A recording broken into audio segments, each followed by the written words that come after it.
Despite being one of the most developed countries in the world, Singapore is one of 75 countries that still criminalize homosexuality. There seems to be a gap between the country's economic development and human rights development. In this video, we'll explore why such gap exists and where the Lion City is heading in terms of its future. Roughly half are all British colonies and are using all British law. Singapore is but an exception. Section 3. But because there's that law, the other codes, lower codes and regulations are written with regard to that law. So, for example, our subscription TV code and our free-to-air TV code, there's provisions in the codes which say that programming cannot glamorize or promote the homosexual lifestyle. Give out flyers and say, please join us this evening at this conversion workshop or what, right? What is promoting homosexuality? Is representing someone promoting someone? So if you're representing a person of a minority race, are you promoting that everybody should be of the minority race? When you're representing a criminal, are you promoting that everyone should become a criminal?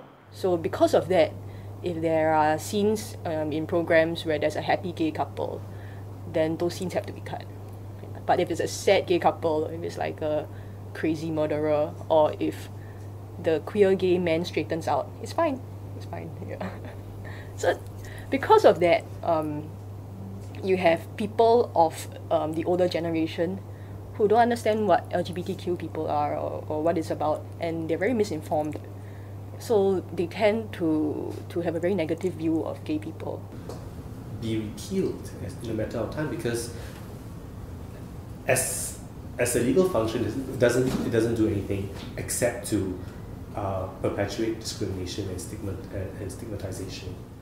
Because of an ethnically diverse population and the city-state's lack of history as a nation, the government has made efforts to forge one unified national identity. Yet it is caught between conflicting ideologies. US-style individualism and state-promote Confucianism. As such, while courting international business and tourism on one hand, the government is constantly defending its social and legal policies that exclude its LGBT citizens on the other. Incredibly, phenomenally in terms of economic progress and development, and that has been a very deliberate government policy. In terms of social development, social policies, social legislation, we haven't quite caught up, and I think this creates a lot of frustration. Singapore is a multi-religious and multi-racial, multi-ethnic society, and we understand each other pretty well. I mean, my Muslim friends don't eat pork, but just because I eat pork, they don't discriminate against me, right? And are we able to reach that point for on this issue on LGBT rights, right? And I wonder. Another gay person whom you see in a gay bar, you would just do a knowing nod, and you don't go and hi, how are you? You it's just a knowing nod because you are with your colleagues. You don't you keep your private life very separate. Fast forward to 2015. And I see that gay couples are very much more comfortable. They don't stand so far apart from each other. They stand. You can tell they're a couple. Some even hold hands now. And then growing up, after I start work, then I met a few successful lesbian couples. It's like, hey, they're not going to hell, and they don't have this chip on the shoulder, and they're not worried or depressed or alcoholic. So there are normal lesbians out there, and they're pretty much enjoying life. So why shouldn't I be like that? Why should I be perpetually depressed and worried? In recent years, we're beginning to see accurate, positive portrayal of real LGBTQ people. We're not talking about the movies or TV drama and all that. Real people in Singapore, Singaporeans who are doing things in the community, not just for themselves, but for other people as well. So that has been a slow, gradual change. Since early 1990s. This effort has boosted the nation's economy and provided low-cost internet access for internet. This is especially relevant to Singapore since it provides an alternate method of getting information on LGBT issues. It's not all that conservative. There are very open-minded people in Singapore. There just isn't a platform for them to show their support. Simple yet effective. Gather people, all dressed in pink, to form a giant pink dot to celebrate the notion that love transcends all, with the implicit goal of repealing 377A one day.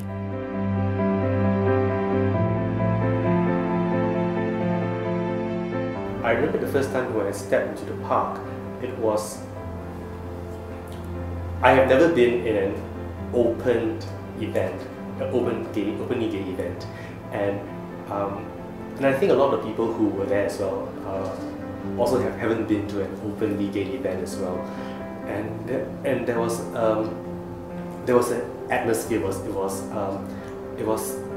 was very empowering. It was electrifying. It was empowering. It was liberating, and just taking that step into the park, it was just to a lot of us is actually taking a step towards affirming ourselves, affirming our sexuality, and saying that we are no longer ashamed and no longer scared to be who we are. From only over 2,000 people at the first Pink Dot in 2009 to last year's attendance of 28,000, we can see a change that is gradually happening in Singapore. We really have to remind ourselves that just because we've had this phenomenal economic growth in 50 years, it doesn't mean that the social progress will happen at the same pace as well. It will happen definitely within my lifetime and certainly within their lifetime, the current generation of LGBTQ youth, just that it will be at a different pace. So it will happen. So that's my little note of optimism there. It will happen just at a different pace. Things have changed so much just over these past 5-10 years. So this continues to give me hope that we'll get there.